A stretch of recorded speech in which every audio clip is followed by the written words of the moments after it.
Shabbat shalom, everyone. You know, it's interesting. Every time I listen, now I listen to to Rabbi's message when I write out what he's saying to send it out to everybody. I heard it the first time when he gave it I think this one was 2019. So that's a few years ago, 5 years ago. And now I listen again. And when he speaks, he always said speaks kind of like a rabbi, circular. So we always have to find the thread of what he's saying. And he it's very difficult when we're looking at the Bible, when we see how it applies to us today, because what we're doing and what he said we're doing is we're taking the Hebrew language and we're translating it into Western language. And the two of them are completely opposite. As he said, the Hebrew language is dualistic. It's holistic. We are one. We have the spirit and the body. With the Western thinking, it's divided into three, which is why Christianity is always this idea of the Trinity, the trilogy. But really in Hebrew is very different. And we have to try to find the thread of what he's trying to say. How does this relate to us today? The whole idea of tahor and tameh has nothing to do with clean and unclean. It's impossible for us in this physical body to stand in the presence of God on two different levels. One, on the physical level itself, if we enter something that's pure light, we will immediately disintegrate. The body cannot stand in the presence of pure light because of the way we're made up. Now, we have the light, the spirit within us. So when our spirit within us is not connected to the divine, it's as if we are tameh. We're not presentable to God.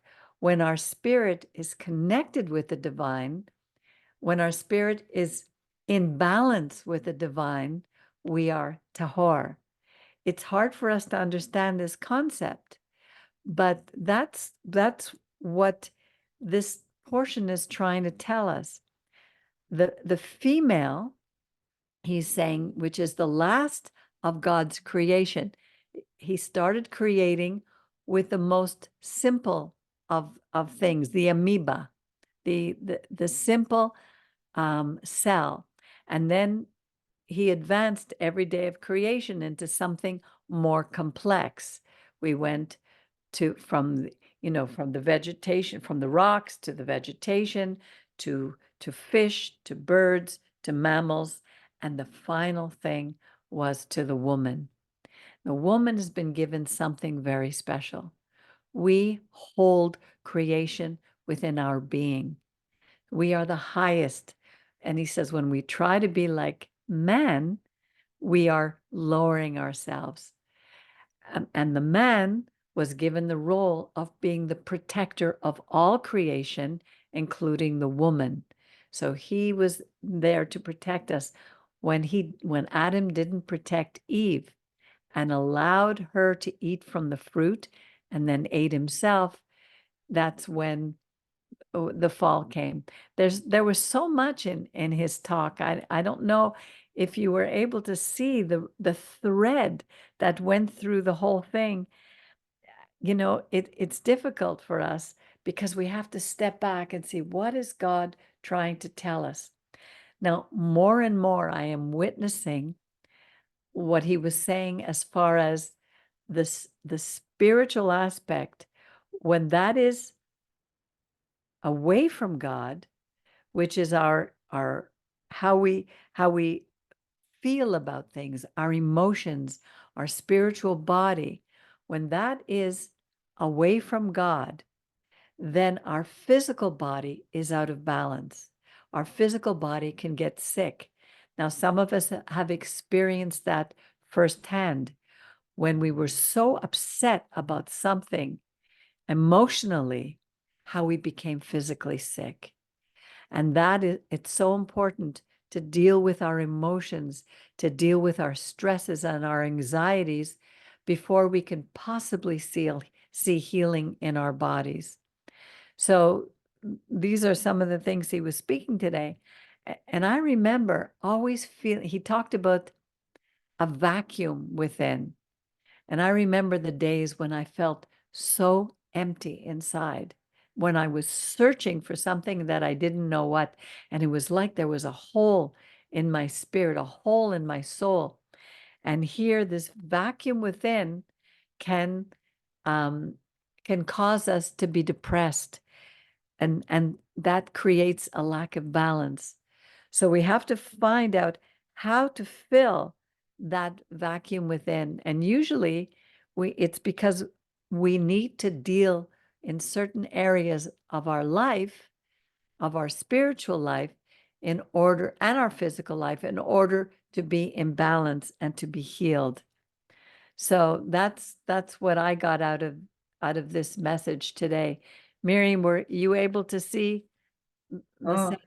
I found this one. It's funny. I was thinking, I've heard this message before because I was there when he first said it. Yeah. And with so many of the messages I've been listening to, whatever, and it doesn't click fully. I think it clicks, but it doesn't fully because I see it in the whatever, it becomes more and more real and part of me. I found it fantastic. And, especially when he talks about, Tameh and Tahor as not being what we think of as unclean and clean, as dirty. It's not dirty. It's about how, again, it's the same as the sacrifices. It's about how we ascend or approach God. And it's just a whole different meaning because I think of, I think of my sister and other people who misunderstand the little they read about this, as I did when I first read this about a woman's menstruation. It's not about being dirty. If it's God created us that way, but it's not the idea of dirty. It's just a matter of that our bodies are just not at that point presentable or whatever. It has nothing to do with dirt.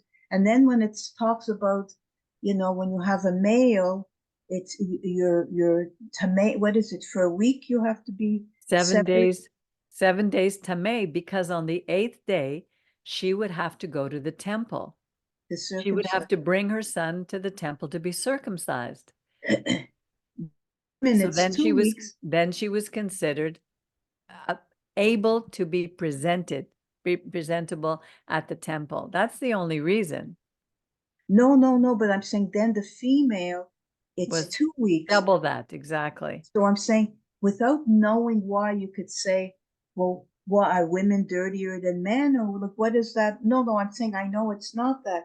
So I'm saying if you don't understand even the God's being and what he hasn't created men to be better or worse, or it's different roles, and it has nothing to do with that. Maybe I don't know. I think I seem to remember Rabbi at one point saying something about the woman who has her menstrual cycle. It has something to do with other things. The 2 weeks has nothing to do with a man being superior to a woman. If or you're less pure if you have a woman. But I mean, the whole thing about, he said also about balance and unbalance. It's not so much that you're clean or unclean. You're not balanced with the spirit of God that is within you. And that's why we get sick. And that's why people, even anxiety and depression, if you're really walking with God, it may take time, but the light in you is healing. It's God's presence. It's the meaning of all of life. Anyway, I found I got more from this ever than I did the first time. It's amazing that that's what's happened. That's the beauty of God's word, is that we can delve deeper and deeper into it and always learn much more from it. The Even problem, something, oh, sorry. go ahead. Well, something else for me that I learned, is like I misunderstood. Like when the Western world talks about duality, okay, they don't mean it the way Rabbi said today. Because one of the things my sister and other people have said, Western is so dual. Everything is good and bad and da da da da. And that's not really what Rabbi meant when he said dual. He talked about the spirit and the body. But But that's not, he didn't talk about it being the Western world. He said the Western world is a trilogy. no, The no, no, that's what I'm Hebrew going to say. No, I'm mentality, going to say that. But there's also Buddhists who criticize the duality, that the Western world is a duality, and they reject that. So I'm saying he means it not the way I understand the way Buddhists make. If you just walk up to somebody who's reasonably read different things and you say, how the truth is that we're duality, that's no, they'll reject it because it's, but he doesn't mean it the way they take it. We're holistic beings, we're total beings, we're well, physical. yeah, but Buddhism would acknowledge that Buddhism is an Eastern way of thinking. It's not No, Western. no, but I'm saying the way the word is understood just to the lay person, sometimes they call it dualistic thinking and they reject that. I'm just saying it not to be make pompous or be an intellectual. I'm just saying to clarify that what Rabbi is saying is the basic truth about God in us. It's not anyway, it was very special for me. Yeah, Yeah, because it's we are holistic beings, but the physical and the spiritual are like a dance. yeah. You could, anyway, it was Well, very special. the more we walk with God, the more we learn to trust in Him. There's something supernatural almost, I believe, that happens Yeah, for in sure. us. And in consequences, as a consequence, we become more in balance in our lives. Right. Like I can see that I always had this, I understood what it is to have this vacuum within, to feel an emptiness within. Right. And my life, my external life was in shatters. It was like chaotic. But the more I come into balance within, the more my external world also comes into balance in every area. It's like those closets get cleaned out. Yeah, exactly. The That's why dirt gets cleaned out from around us. It's beautiful. and it's so, we remember we're talking, about mansions and different things. There's nothing wrong with having material things, but people who only that vacuum is only filled by a desire for material things. And then when they get everything that they thought they worked for all their life, and you see so much unhappiness because the physical could never fill that vacuum. And then Exactly. nothing wrong with material things are good, they're a blessing. But when you don't have the emptiness will last until you die if you don't have that vacuum, the spiritual part of you fulfilled. Exactly. Like when we say the Torah shows us that because we fell desiring the golden calf. That golden calf is the love of money, Yeah, but it can never fill that spiritual void that we have within. no. But when we walk with God, that spiritual void just disappears. It's absolutely, and I experienced that firsthand. Someone asked me on Wednesday night, how do you know that God is real? How can you tell he's, working in your life? And it's very difficult to explain that, but you see him in everything. You see him working in your life in small ways that are amazing. And it brings you shocks of joy, knowing that you're not walking alone. You're not alone in this world, that there's hope. And once this body goes, the eternal will live forever. He said, and I feel that, like I experience what he says because I forget what I look like. My body is getting older, but I forget it, and I'll look in the mirror sometimes. Who's that person? With the wrinkles and the Yeah. skin is changing, and like because I don't feel it inside. I Right. feel young, Because you we're know, eternal. and then someone will say, get up and give me a seat on the bus. And I'm saying, they think I'm an old lady. I don't feel like an old lady inside, but our bodies are just getting old. And in many ways, thank goodness, because we can't live in these bodies forever. No. When we're in the presence of the Creator, when we're in His presence, everything will be light. And and the body can't live in the presence of light, of pure light. Hello, Moshe from Uganda. How are you today? I'm fine, ma'am. Good to see you. Is everything going well? It was not started with you. It's hard to hear you because of the turn off the video, and then I'll probably be able to hear you better. Your Shabbat is over there.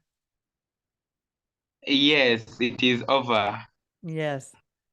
So for you, we wish you a Shavua Tov. Oh, and then Shabbat Shalom to your ends. Yes, a Shabbat Shalom to us. And Yeah. so I'll send you the message afterwards. Who is that? I have a stubborn baby here. Is that somebody in your family? No, where I rent. Oh, where you rent? Oh, you're in your room at Yes. school for school. Okay. No, where I rent, there's a neighbor who has a baby. So she made me her best friend. So you're babysitting today. Pardon? You're babysitting. You're taking care of her.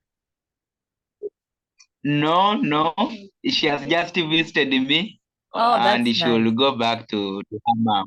Yeah, Yeah. well, the children love you because you're so good with them. Exactly. I just say have good heart for them.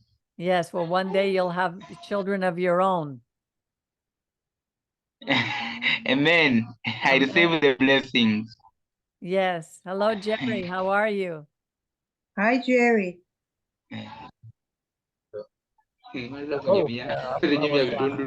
Nice to see you. Shabbat Shalom, Jerry. Pardon? Nice to see you. Shabbat Shalom. I Shabbat can't see Shalom. myself. Quel Shabbat surprise. Shalom. I'll I'm try to sorry. find myself and I'll come back. Yeah, I'm sorry that you didn't hear the message, and we're almost finished our service. Well, So I heard I've been here more than a couple of minutes. yeah, but you didn't hear the rabbi's message. No, I But- didn't hear. I'm going to see if I can get off to hide myself. Just a second. Yeah, Okay. maybe.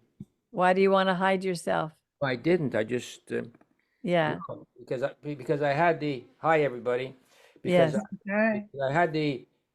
I had the photo on. I'm not sure for my profile. I'm not sure how to take that photo off. But anyhow, we'll talk about it. Well, I'll show you another time. It's very easy. You can change it to anything. I change mine every week. Oh, Yes. So does anybody else have anything to add to what we listened to today? Because if not, what we'll do is hi, Baruch, did you have a good lunch? Good, I'm glad. All right, well, I'm going to say Shabbat Shalom to everybody, a goodbye. It's my daughter's birthday today, and we're going to celebrate. And so I wish everybody a good week, God willing, and please keep Israel in prayer, keep our people in prayer, and let us in this small community, Shear Yashuv, continue to be a light to the nations, to a light to all with whom we come into contact, because that is our role and our job. So I wish you all again Shabbat Shalom in Uganda, Shavua Tov. Hello. We'll see you again soon. God bless you. And Whoa. hello and goodbye. Shabbat Shabbat Shalom. Shalom. Shalom. Shalom.